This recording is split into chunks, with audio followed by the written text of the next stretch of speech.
Started. Liz Weiner, class of 88, has been doing personal and professional development coaching for the past 10 years after a very successful career in HR. She's the owner of Liz Weiner Coaching, which focuses on strengthening our mental fitness muscles. She's also partner and co founder of Felix Weiner Consulting Group, a professional development coaching firm providing customized coaching and training for organizations, teams, and individuals. So she is a very busy woman. We are really lucky to have her with us today. So Liz, welcome. Thanks for being here today. I'm going to turn things over to you, get started, and I will see you back when we're doing Q&A. Thank you, Melissa. I am so excited to be here today. I even bought myself the Albany mug, which I've been drinking coffee out of all day so far today.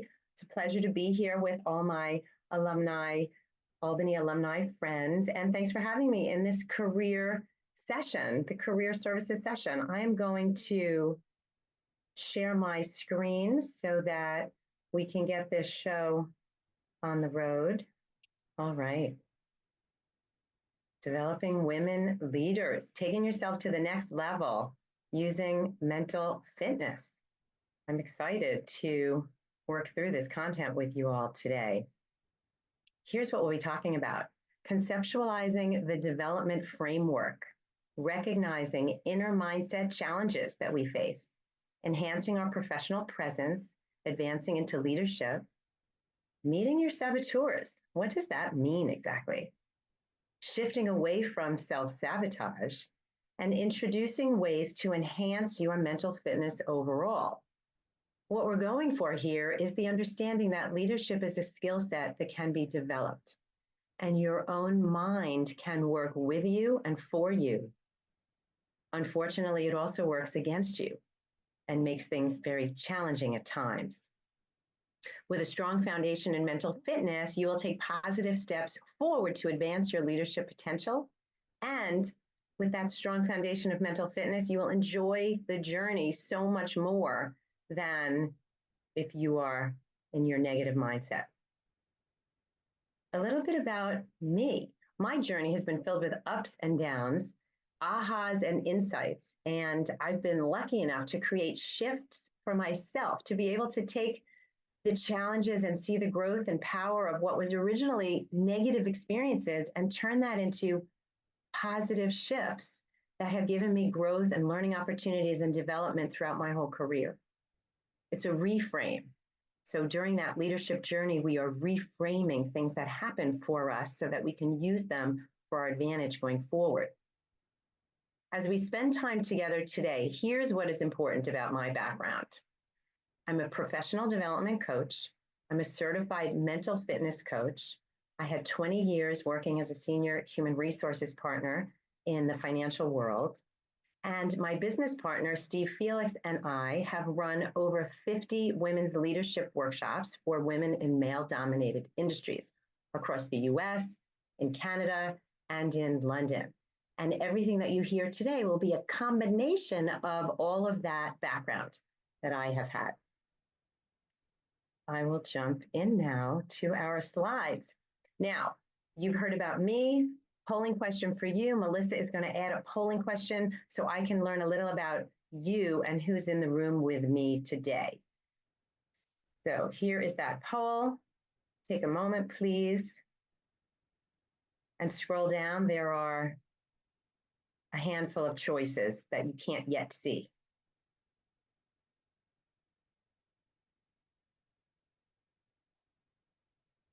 And please select everything that applies.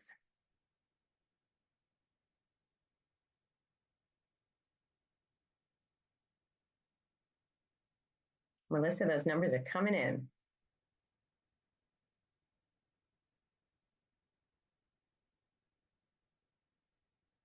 I see lots of people are currently managing. Lovely. Lots of people are developing others to lead. I'd love to see that. Oh, we have a few students with us. Some folks early in their career. Melissa, you think they're all there?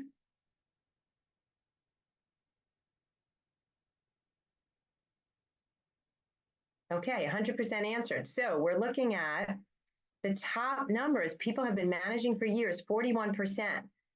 And 32% developing others to lead. 24% of you are looking for your next role. And it ranges then early in your career, 24% students and interns. Thanks for joining us, 7%. Future leaders, 20% of you. Ooh, we have some retirees with us. Thank you for joining us, 5% of you. And so that is terrific. And okay, so Melissa, will you pull that down?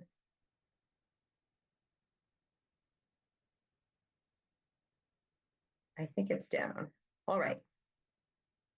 Let's dig into the self-development cycle. This is a conceptual framework that we share in all of our workshops to help people with professional development as an ongoing tool.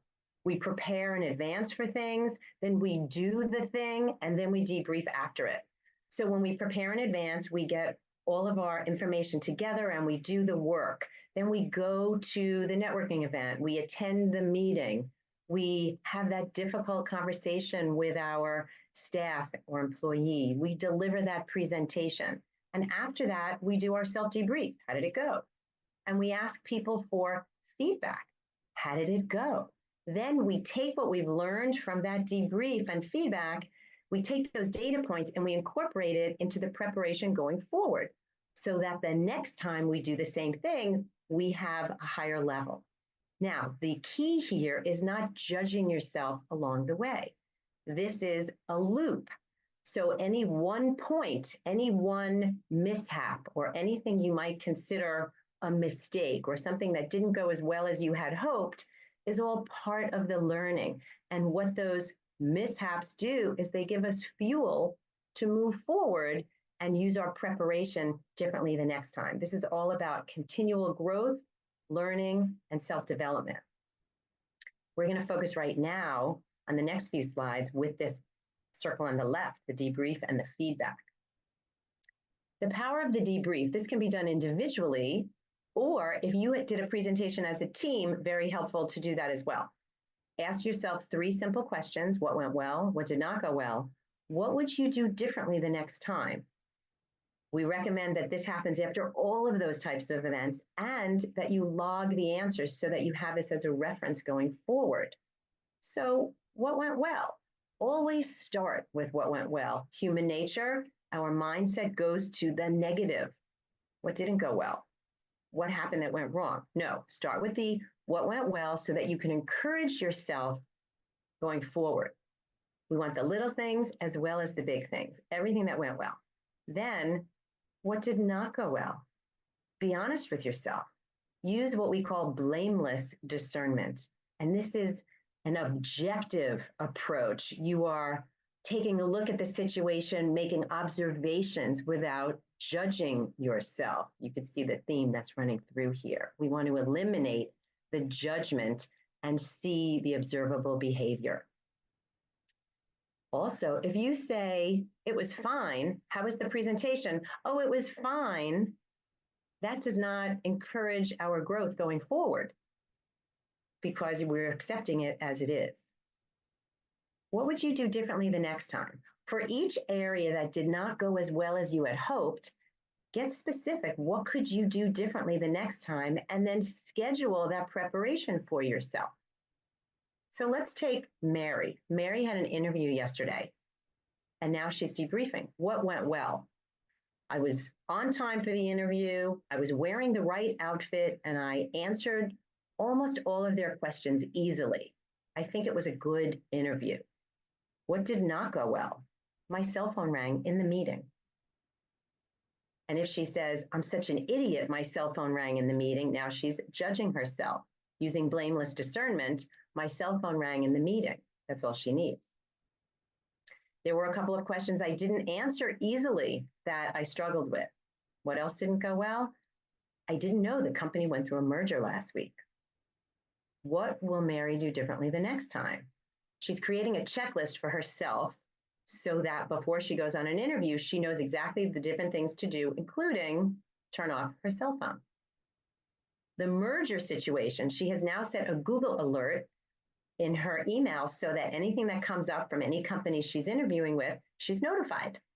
And for those questions that she was not prepared to answer, she's keeping a list of frequently asked questions so that she can prepare clear and concise answers to those questions to be ready the next time. Get really specific with yourself, get detailed, get honest, and become your own coach. Because when you look at the list the next time you go to do the same thing, you are in effect coaching yourself as you go through it. And now let's talk about getting feedback from others. How do we do that? Get vulnerable, get specific, and ask for balance. What does that look like? I'm working on improving my presentation skills and would value your feedback. Say that to your colleagues, to your team. Get vulnerable. Let them know you're in a growth mindset. Get specific. This week, I'm working on my pacing and tone of voice. You're going to be in that meeting with me tomorrow when I'm presenting, and I would appreciate your feedback in these areas. Ask for balance. Tell me what I did well in those areas, and tell me what I could focus on going forward. When we give someone the opportunity to provide us with balanced feedback, it's much more comfortable than if we just say, what went wrong? How did I do? What can I improve? It's very awkward for someone to simply give you feedback on something that didn't go well. It's human nature. We don't want to do that. But when you give them this opportunity to provide balanced feedback, it's very comfortable, and you're going to get a lot more constructive ideas about what you can do. Having this growth mindset will serve you and your teams well. When your team sees you doing this growth work, your team wants to do it too, and they know it's okay to be vulnerable and ask for feedback. Growth mindset is a term that Carol Dweck, D-W-E-C-K, came up with, and I will send this as part of that follow-up that Melissa sends out. I will include it. She has a book. It's an old book, but it's terrific. It's called Mindset, The New Psychology of Success.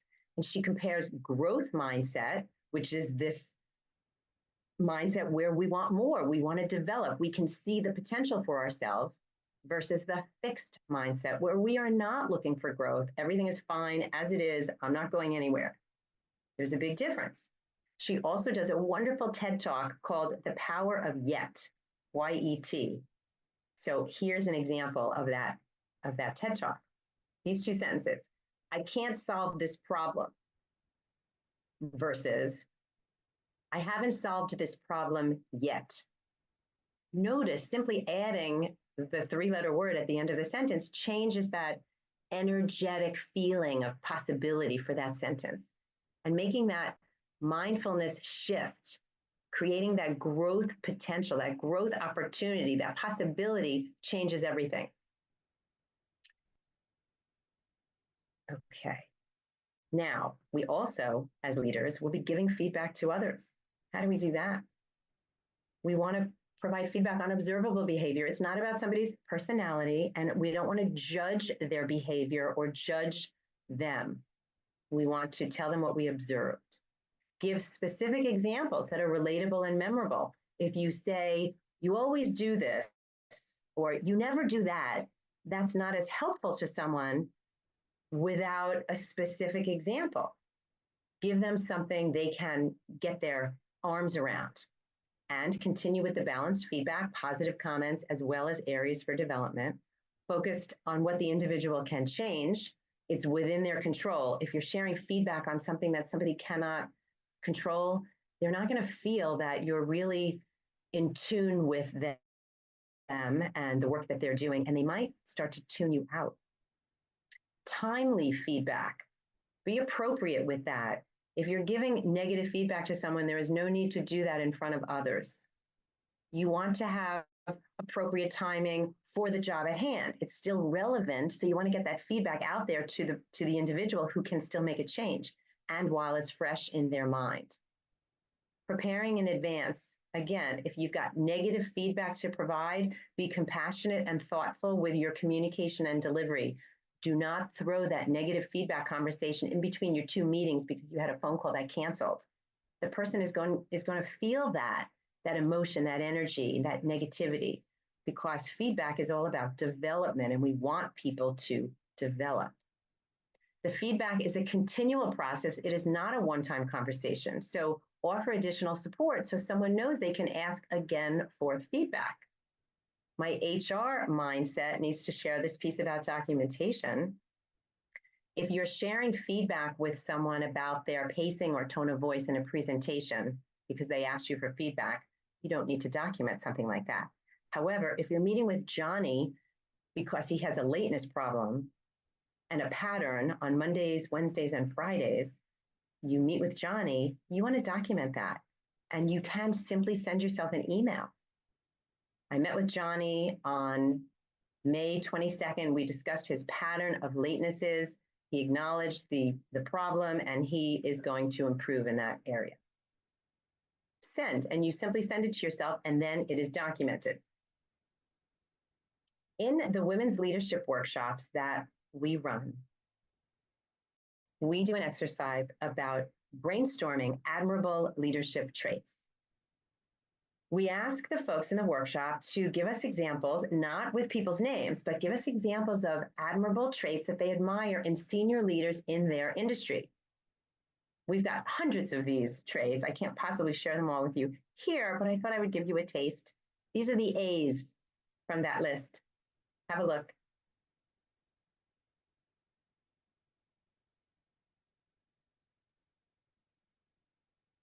And now I've randomly selected 2 of them, which we'll dig into for an exercise.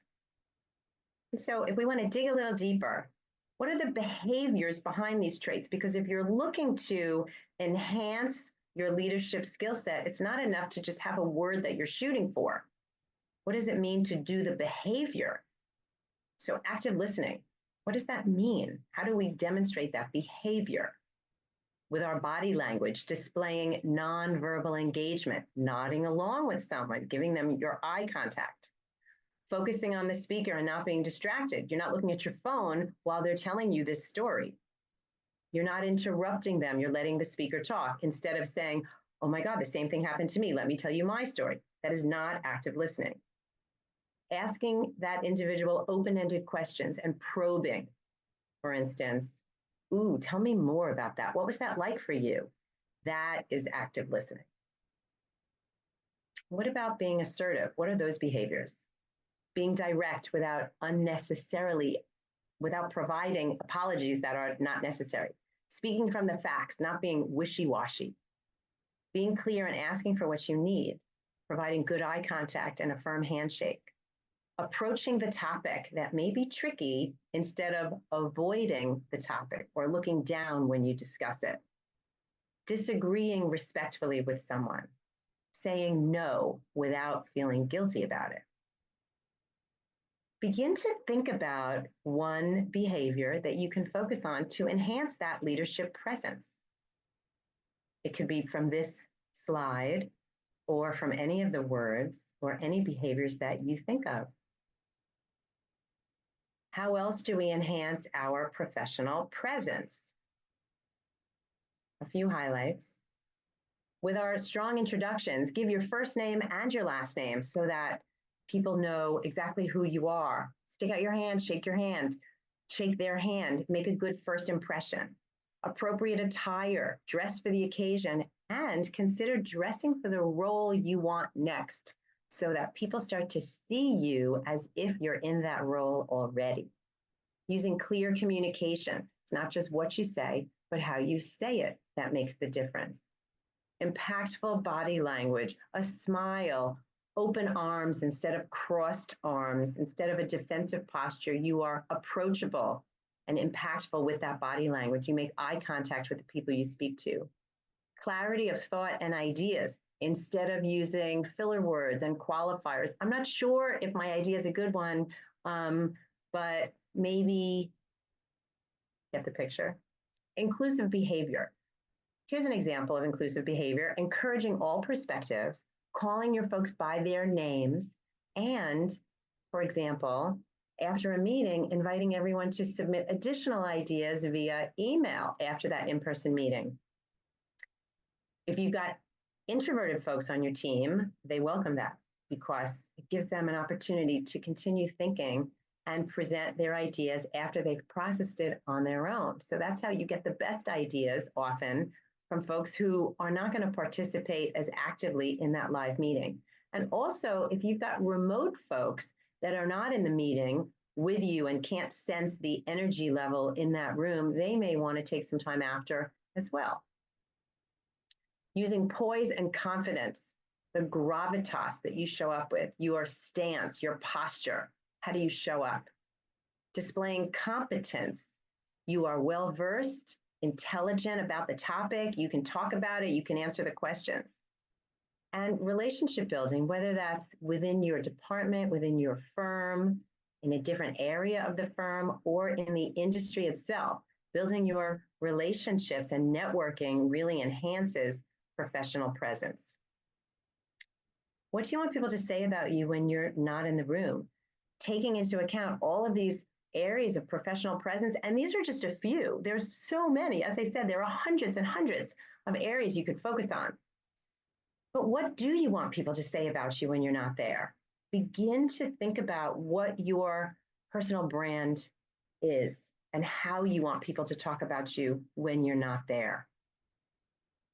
Carla Harris is a professional speaker. She is a business executive and author. She works at Morgan Stanley, senior client advisor. She did a terrific TED Talk. It is called How to Find the Person Who Can Get You Ahead at Work.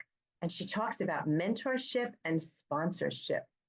She mentions that the mentor, which is a nice to have in your career, is the person who talks with you about your career, but the sponsorship is what we really need. And the sponsor is the person who's going to talk about you when you're not in the room.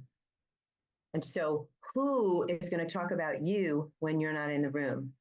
And Carla goes in to talk about what matters. The performance, your performance level needs to be top notch, and your relationships. Keep building relationships because people need to feel that they know you in order to represent you and carry your brand with their brand. So the two names will go together. It's a terrific TED Talk, and I will include it in the follow-up materials. Also, when you're developing your professional presence, be mindful of social media presence, virtual presence, your voicemails, your text messages, and your written communication. There's a very cute little email plugin app called Just Not Sorry. And when you put this in your email, it actually highlights things, words, choices that you have. So if you're using the word just or sorry or maybe, it will highlight before you send and give you the opportunity to rethink your written communication. It's pretty fun, and you'll be surprised when you read your own emails. In the Women's Leadership Workshop, we, in addition to looking at written communication, we talk about what else could go wrong. Ooh, I hope I'm not doing that. So we ask the group to brainstorm the cringe-worthy traits. So in addition to the admirable traits, what are the cringe-worthy traits of senior women leaders in your industry? Here's what showed up. Also the A list. Have a look.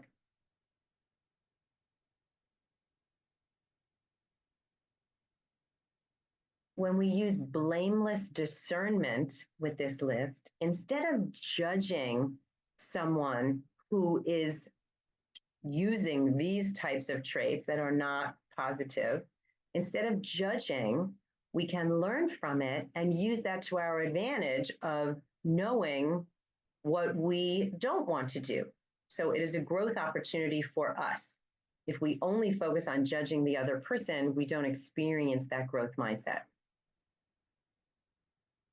In addition to all of these things that get in our way from leadership opportunities, what else happens? What else can get in the way of our advancement and leadership development? Here's a few examples. Externally, we have society's beliefs, the processes and practices of your own firm, and the mindset of others. Maybe it's your leadership, your direct manager. And when it relates to you yourself, it could be your professional experience and education, and you're still working on that, looking for that next opportunity, your own skill set, which you're still developing, and your own inner mindset, which is the thing getting in your way. So let's look at some of these in more detail. Think about the unconscious, hidden, implicit bias, very similar phrases. So the bias occurs when individuals are making judgments about people based on certain characteristics without even realizing they're doing it. It's unconscious, it's hidden. We all have biases, but recognizing that they exist is what makes us able to address them. In a business environment, there are all sorts of examples, one of which, let's say you have a team of analysts and it's 20 middle-aged white men. That's the team. The hiring team is also middle-aged white men. Sounds like there's some sort of bias going on there. Imagine that the next time the group does some hiring, they create a more diverse hiring team where they mix up race, gender, age, so that there's more probability of a more diverse pool coming in. It takes longer. It does. When we address these unconscious biases, the processes often take longer, but the results are better. Now let's talk about non-promotable work. This is a provocative topic, also related to unconscious bias.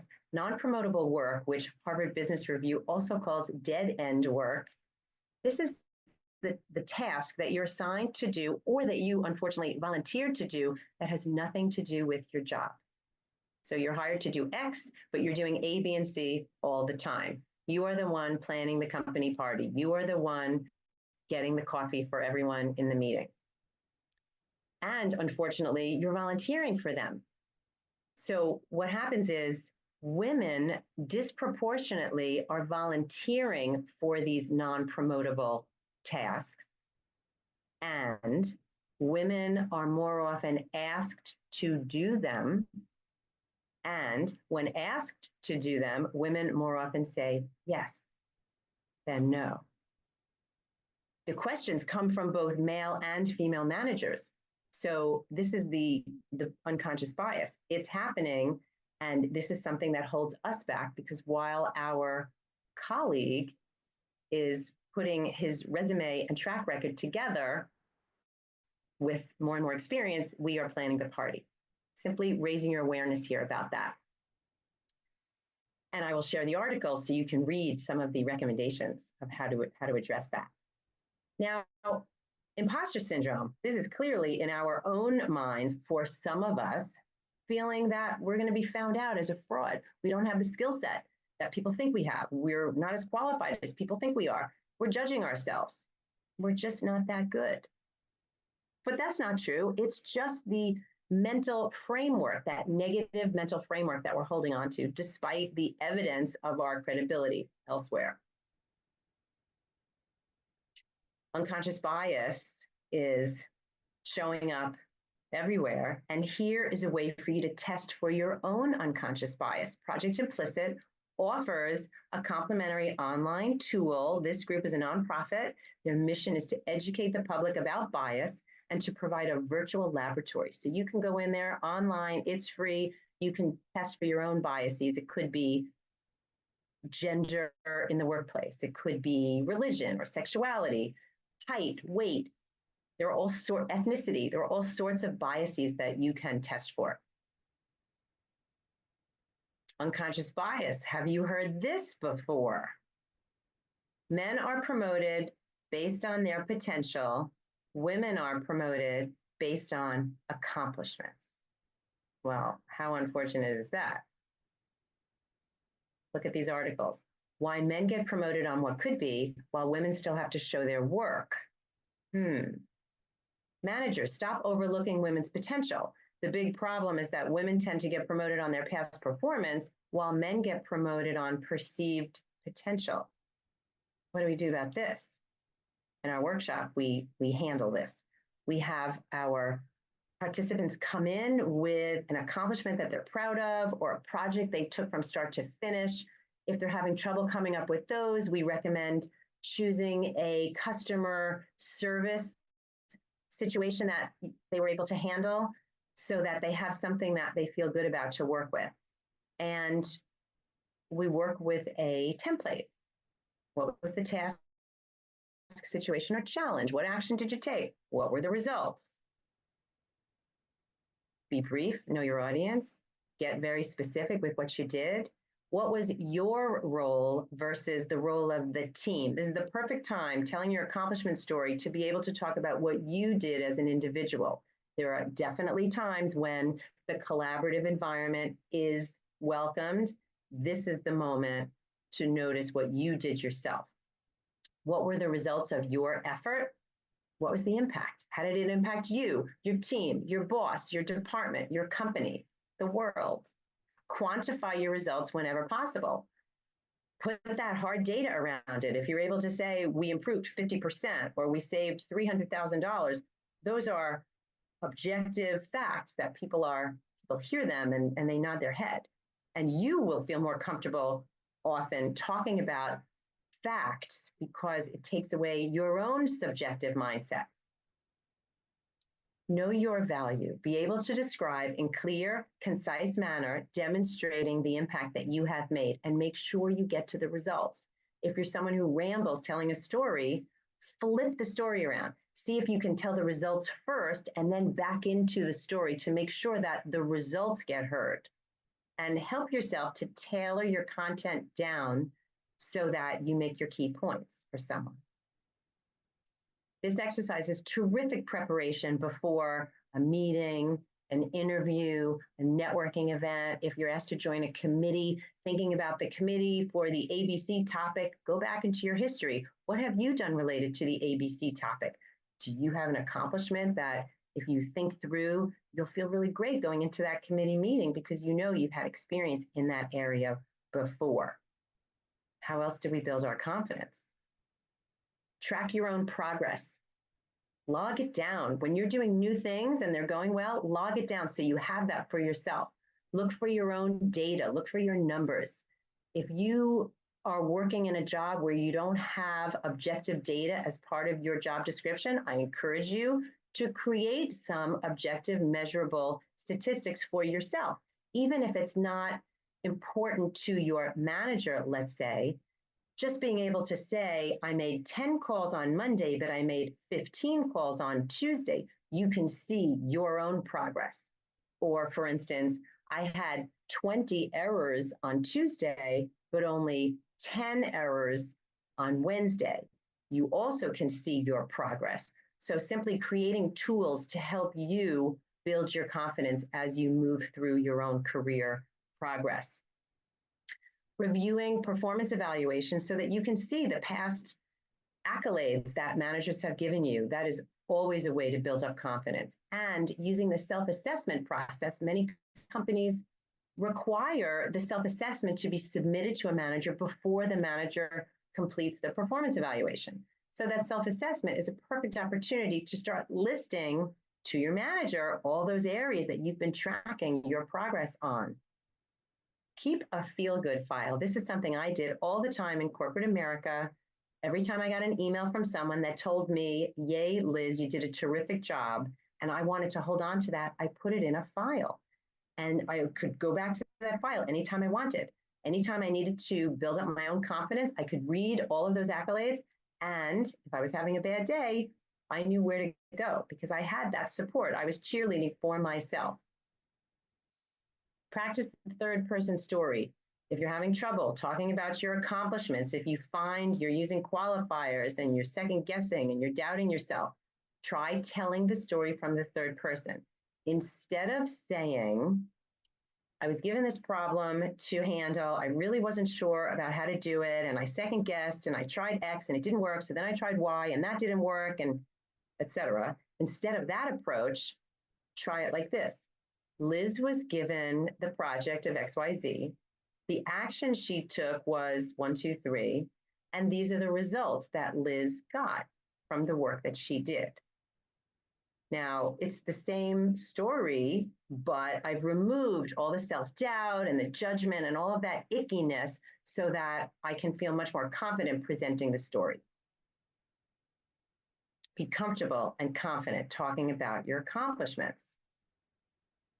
So how does the role of mental fitness fall into this? How does that work? What is mental fitness exactly?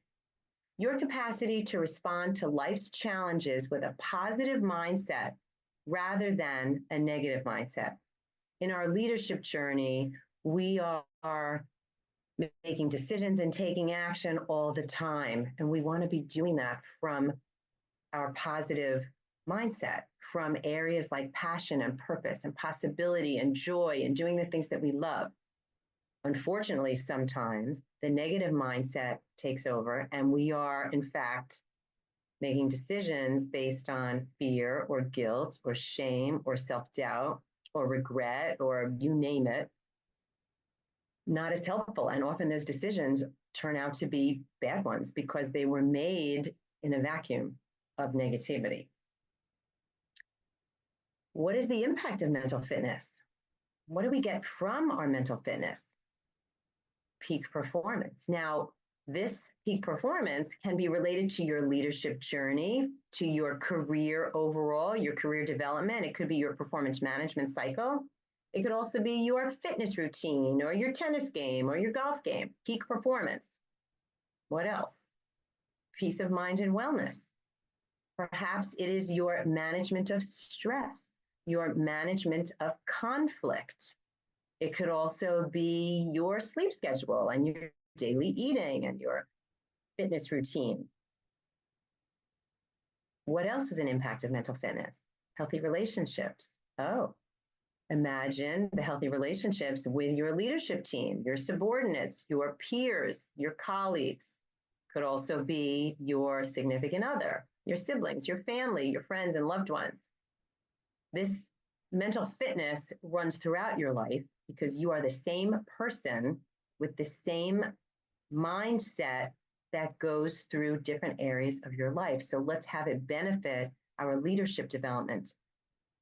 Now, the saboteurs rob us of this positive mindset. So here's this saboteur word again. We will get to that. Identifying the internal mindset challenges that are getting in your way and sabotaging your efforts without you even realizing it. Let's meet the judge. The judge is the universal saboteur that afflicts everyone. And we've spoken about the judge so far a few times. The judge is the one that beats you up over mistakes and fixates on what is wrong. There's three modes of the judge of self. I'm such an idiot. I can't believe I did that. Oh, getting frustrated with yourself, that negative self-talk, badgering yourself for mistakes of the past or current shortcomings. The imposter syndrome falls in here. Judging others. He's an idiot. I can't believe he did that. Comparing ourselves to others and using negative approaches, not appreciating what somebody has to offer, instead judging them. And then the least known area of the judge is the judge of circumstances. I'm not going to be happy until I get the promotion, until I get a raise, until I buy the new house. Judging the circumstances as negative. I'm not going to be happy until unconscious bias disappears. Judgment puts us in a negative mindset. What does it feel like when your judge shows up? Starting to become aware of what it feels like can give you some insight. Do you experience a physical reaction? Do you clench your jaw? Is it an emotional response? Is it that voice that you hear? You're such an idiot. Is it something else that you notice? Starting to get familiar with what it feels like when your saboteurs are showing up will help you to move into a more positive mindset. And what might be possible if you were able to recognize the judge sooner. Quick polling question here. Melissa, can you pop that on the screen for everyone? What mode of the judge do you feel is strongest for you? Self, others, circumstances, everybody. Oh, we're fighting with the self. The self looks like it's winning the race. Oh, yes, the self. Now, anybody who's watching the recording, I know you can't see this, but the self is really taking over. All right, 58% of you said the self. 29%, everybody, all of it. Ooh, 9% the circumstances, and judging others, 4%. Okay, thank you for that. Now, noticing that when we're hijacked by the judge is so powerful, and the judge is also teaming up with a group of accomplice saboteurs. So here we have the party of saboteurs, and I'm going to share with you some information on each of them so you can get a little insight. The avoider saboteur focuses on positive and avoids the unpleasant. The controller, anxiety-based need to control everything. The hypervigilant saboteur, continuous anxiety about what could go wrong. The pleaser tries to gain acceptance by pleasing others. The victim, woe is me, an extreme focus on internal feelings. The restless saboteur, constantly searching for busyness. The stickler, perfectionism taken too far. Hyper-rational, exclusive focus on rational processing. And the hyperachiever being dependent on all achievements for validation and success. So if you are interested in digging into more information about these accomplice saboteurs, this saboteur assessment link is here. I will include it in the follow-up. It is completely free, and you'll get a nice, juicy report about who else is teaming up with your judge. There's the similarity to uncovering who's there in your way, because these characters are they become such a part of you, you don't even know that they're there. It's similar to that unconscious bias. You don't know it's there until you test for it.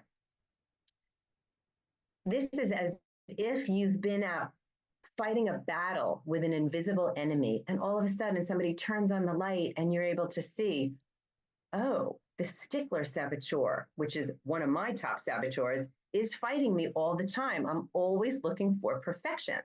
And now I see it so much more often, and I can catch myself and say, it's good enough. I don't need to take it another step further. So I can catch the lie that the stickler is telling me it has to be perfect, because it doesn't. Now, so the stickler, the pleaser saboteur, an example, we talked about that non-promotable work, taking on jobs, volunteering for jobs. That pleaser saboteur may show up for someone who is volunteering for all that work that the boss is asking for someone to do. If you have a high hyper-rational saboteur, you may be wondering why it's tricky to develop deep, warm relationships with your colleagues, because you want to focus on the data. It's more important to you with this hyper-rational type of saboteur. So what happens when we notice that we're hijacked by these saboteurs? This image is a picture of a hand on a hot stove. That hand is going to get burned. But when we notice the pain, we remove our hand. So you might say, is the pain good for me? I put my hand on the hot stove. If I don't feel the pain, I'm going to leave my hand there and burn my skin. But because I feel the pain, I remove my hand. Similar to negative emotions. They are helpful for a quick second to alert you you're being hijacked by your judge. You're being hijacked by your saboteur. After that, if you leave your hand on the hot stove, your performance is being sabotaged, and your relationship and your well-being. So interrupting that saboteur hijacking goes a really long way. How do we do that? What happens once we notice that that saboteur is there? What do? We remove our hand from the hot stove, and now what? Now we build the muscle of self-command. Now we help our mind we command our mind to come back to our physical senses, to let go of the saboteur and the judge, and to refocus on our physical senses. And we do that one muscle at a time. Just like when we go to the gym and we lift weights, one muscle at a time, we build up our muscle of self-command using our physical senses, one muscle at a time, shifting your focus to your body and any of your physical senses for at least 10 seconds. So we've got our sight, sound, taste, breath, touch, smell. Imagine what it feels like to use these different senses to recenter yourself. Take a moment right now and simply look at the screen in front of you and notice the different colors that you're seeing, focusing on your sense of sight, the colors, the shapes, the shading, the letters, the different shapes of the letters, the big circle in the middle. When we use our physical senses, we remove ourselves from that mental game and we instead are focused on the physical senses. You could do that with sound. Listen up right now to the sounds that are farthest away from you.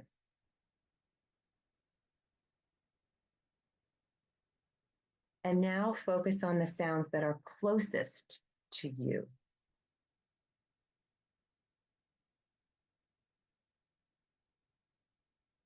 This is a quick example of focusing on your physical senses and using them to your advantage. So we have talked about intercepting our saboteurs and catching ourselves in the negative mindset. We've spoken about building that self-command muscle to bring your focus back into your body and your physical senses. Why are we doing this? What are we going for? We want to get to the sage. What's on the other side of our pausing? We intercept, we do our focus on our physical senses, and we get to the sage. The sage is the part of our mindset, the region of the brain that's associated with positive emotions, peace and calm, clear-headed focus, creativity, big picture thinking. And the sage operates from the concept of the sage perspective. Every outcome or circumstance can be turned into a gift and an opportunity. And this piece right here has been the most transformative and powerful for me in my life since I've started doing this work.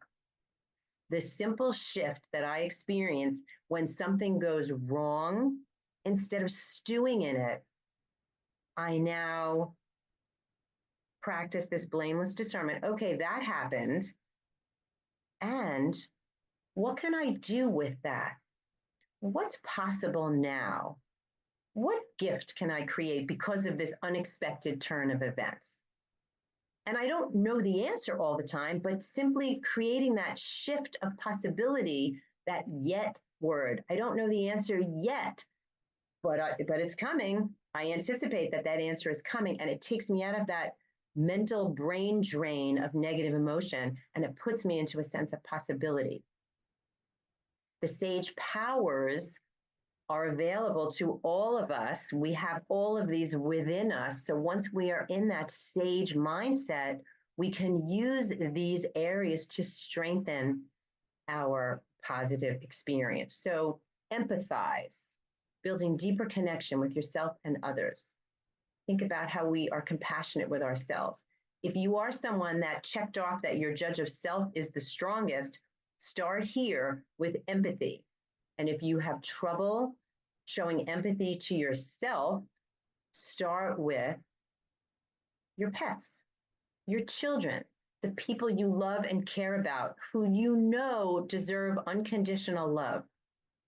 Those beings that are helpless, the puppy, the child, the baby.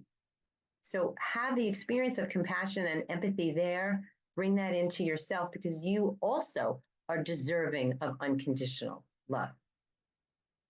The sage power of exploration, feeling curiosity and wonder, the beginner's mind. Picture a child running down the beach and picking up shells and overturning rocks and sticks and looking for things to make a collage out of. It's all exploratory. It's fun. It's joyful. The sage power of navigation, the deeper sense of meaning, value, and purpose. When you think about what you're going for in your leadership journey or in your life overall, and then you bring your focus back to this moment today, you can say, based on what I'm going for, what's really important here? And what's not important here that I'm getting stuck in, which really has no relevance to the thing I want in a year or in 5 years or at the end of my leadership journey? Why am I stuck in it? Innovation, idea generation, brainstorming, creativity. This is so powerful to keep the judge out. So when we can brainstorm with other people, especially with other people, because it's very helpful for our relationship building, when we can brainstorm instead of shutting somebody else's idea down, oh, that's a stupid idea, judging it. Instead of that, we can say, you know, there's that piece of your idea I really like. Let's build on that. And now suddenly people get heard. So when we come at this from this positive mindset of, I can find something in someone else's idea, let me do that. That doesn't mean I like the whole idea, but I'm going to say, you know what? I really like that piece about the XYZ. What if we build on that? People feel heard, and it's very impactful for conflict management and relationship building. The sage power of activation. So powerful, taking the next step with your clear, calm, and focused attention, knowing what you're going for. You're in a positive mindset, so you're thinking about your own passion and purpose and what matters to you. But when we're taking action from that negative mindset, we haven't thought it through, and we're only taking action on the one thing we can see in front of us, and we have to do it because we're triggered, and it has to get done, and it has to get done now. And so stepping back, taking your hand off the hot stove and giving yourself that opportunity to pause, get present, and think about what's really important gives you that sense of clarity. Lasting positive change requires the insight, the aha, the knowledge, but that's only a part of it. The bigger part is that muscle building. So how often have you left a training presentation and said, oh my God, that was so great, I learned so much? That's the 20%. But what do you do after it? That's the 80% that needs the work, because the aha only goes so far. So the insight, your mind is your best friend or your worst enemy, constantly sabotaging your potential for both performance and happiness. The aha is just a piece of it. The mental muscle, building that mental fitness muscle, strengthening the part of your brain that serves you as you're going into your leadership journey, identifying and intercepting those saboteurs that are in your way and making you, they're lying to you and having you make decisions that are not relevant to the need that you have for yourself. Building your muscle of self-command, using your physical senses to refocus, give yourself some space to think clearly, shifting perspective to the sage mindset. It's such powerful work on that leadership journey. With a strong foundation of mental fitness, you will take positive steps forward to advance your leadership potential in the direction that aligns with your very own value and purpose. And we do that one step at a time. It's a journey. And thank you for joining me on the journey. I welcome you to connect with me via email or LinkedIn.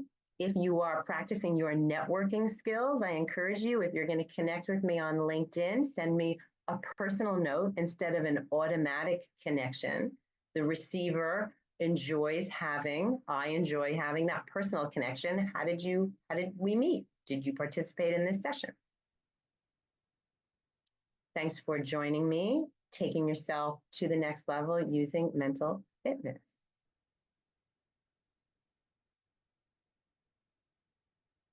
All right, Melissa. All right, fabulous. A lot of great takeaways there, but we're going to jump right into Q&A because we do have some questions and not a lot of time left. So we'll see if we can get to as many of them as we can. So one of our attendees asked, I frequently feel like I have to modify my natural leadership style to meet the expectations of the male leadership. How should I deal with this? That's a terrific question, and things like that come up a lot of the time. And we don't want to change who we are. We want to be able to communicate with people based on what's important to us and knowing what's important to them. So finding that common ground and that collaborative approach so that you can really show off your brand and take action from your own sage mindset, knowing how you want to be seen and knowing that you don't want to take on the role of a male leader. If that's what you're saying, you want to be yourself. Sometimes it's possible that we're not in the right environment, that our approach is not welcomed somewhere. Sometimes it's possible that if you do want to get to the top of that company, you do have to shift a bit because the unconscious bias is strong. And so it's a deep dive for all of us to be able to decide what's important for us and how we want to manage ourselves. Mm-hmm. Yeah. Here's kind of a almost related question. Someone says, I'm thinking of suggesting training for male leaders in our organization on this topic so that they might be better allies for women. Do you think formal training is helpful? Yes. The short answer is yes. I always feel that training is helpful. I am a proponent of professional development and raising awareness. And the more people know, the more options there are in front of us. I do know that I have done some workshops where we've done a women's leadership workshop where men have been included in that session, and they are very different programs. So there is that counterbalance of raising awareness separately. So we have found that the women's leadership workshop is so powerful for women alone. And there are different types of workshops. So the mental fitness piece is a really wonderful way to help people understand how they're judging others, because if the judge is showing up against a particular type of employee or level of employee, then that's a completely different animal than if it's a performance related situation. Yeah. Yeah, and I'm happy to note that we do have a number of men on the webinar today. So there are definitely men out there that want to be allies and want to help promote women into leadership positions. So yay to all the men that are here today. Melissa, let me add something there. There's a terrific story. Let's see. It took place in the Obama administration, and the story is written about how the shine theory shows up and how people can acknowledge the person who gave the original idea by using their name. So for all the men in the room, welcome and thank you for being here. And here's something you can do for those women that get spoken over in a meeting. So Melissa said XYZ, but then Johnny speaks over Melissa. So then you can jump in and say, when Melissa presented that idea, here's where she took it. And so shining the attention on the original speaker, it goes a really long way, and it helps other people to realize, oh, that was Melissa's idea. It wasn't Johnny's idea. Yeah, that's great. I never heard that term before, but that's a great, easy suggestion that we can all take advantage of. Couple more questions. Edith says, greetings. Could you recommend an app or tool to create, quote, objective measurable statistics? I would appreciate the suggestion. Oh, I love this idea. I don't have that idea off the top of my head, but you're giving me a creative idea to take away. So Edith, thank you for that. And you and I could team up together to create that for yourself. So I'm serious. If you want to reach out to me, not to create an app, but to talk through creating those measurable statistics for yourself that are not part of your job description, I think that's a really great takeaway. Okay. One of our attendees says, I tend not to speak out at meetings when I disagree with someone because I'm afraid of how people will react. I know a lot of women do this. How can we get past this? There's a real balance, a fine line sometimes between being assertive and being aggressive. And so I get the sense that the person is holding back because they don't want to come across as being aggressive and disagreeing. And putting it out there, putting the thoughts out there that are more assertive, approaching the topic, even if it feels uncomfortable. This is the way we can present ourselves at a higher level. And so thinking about how to deliver that message, planning ahead for certain things so that we're not jumping in at a moment's notice on the fly with a judgment about what someone else said. And so sometimes there's a softer way in. John, I'd love to hear more about that. I'm thinking about the XYZ that could happen. What do you think of that? And so there's a way to enter that conversation and get more on the table without actually putting a more aggressive spin on it. Gotcha. Yeah. Okay, maybe two more. Emily says, humility is something I gravitate to for myself. It's wonderful to receive praise, but I'll often then downplay whatever my action was because I don't want to appear full of myself or cocky. What do you say to others who are similar? And I know that this is a trait that, many women share. Yes. We do the accomplishment story because we want to help women to toot their own horn. We want to have this experience because, again, men are promoted based on potential, but women, we need to prove that we have done something before.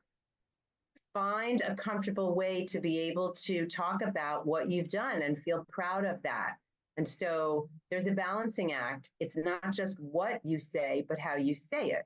And so if you're saying that you got the best score on a test, let's talk with our students for a moment, you might say, this is very exciting. I received the best score on the test versus I received the best score on the test, which is much more na. There's a different way to deliver the information. So first get clear on the value that you have to offer, and then think about what is the most comfortable way to share it so that you are maintaining control of that show. It's your accomplishment. Mm-hmm. Okay. All right. So last question. There are going to be a few questions we don't get to, but Liz has indicated that if we don't get to your question, she'll be sharing her contact information, and feel free to reach out after if you would like to get her feedback. So last question was actually the first question posed from Isabella. Is it appropriate to ask for feedback after hearing back regarding a job interview? If so, how would you go about this? I can share a personal story here that ended up very well. I interviewed for a job that I really wanted. I did not hear back. And I forgot how long it was that I didn't hear back because it was quite some time ago. But I was very curious and I emailed the human resources hiring manager very politely. I was very interested in this position and I would love to get some feedback as to why I was not moved forward in the process. I don't remember the exact wording I said, but Isabella, I reached out directly and asked the question. What happened in this case was that the HR director wrote back to me and said, you are one of two finalists. We just have not moved forward with the process. And they actually wanted me to submit some training material, which I was unable to do because it was all proprietary, all the work that I had done for other businesses. But what I did, I got innovative and creative here. And I said to this director, I would be happy to come in and deliver a presentation live because I cannot offer something that I've already created. And I got that job. And don't ask, I don't know what would have happened if I hadn't reached out. I don't know if they would have filled the position or if it was just going to sit vacant. I have no idea. But I highly believe in feedback and asking the question. It is entirely possible you will not get an answer. It is entirely possible you'll get a flat HR response that is legally crafted so that it doesn't indicate any type of anything. For all you HR folks, you know exactly what I'm talking about. But yes, because sometimes you get lucky and you'll get some feedback that's really beneficial. And you may also be able to connect with folks outside of the interview process. Sometimes people connect via LinkedIn with people they're interviewing with. Once you're connected on LinkedIn, you can ask a different set of questions because now you have a different connection. Okay. All right. Well, again, if you have questions that didn't get answered and you'd like to reach out to Liz, I will be sending a follow-up email probably early next week with some of Liz's contact information, but also a link to the webinar and some of the resources that Liz is going to share with us. So Liz, thank you so much for sharing your really wealth of knowledge with us today. There was, like I said, so much in there to kind of unpack. I jotted down a few tidbits for myself. So thank you very much for presenting today, and I wish everybody a great afternoon and hope to see you back when we pick back up with our webinar series in the fall. Take care, everybody. Thank you. Thank you, Melissa. Take care.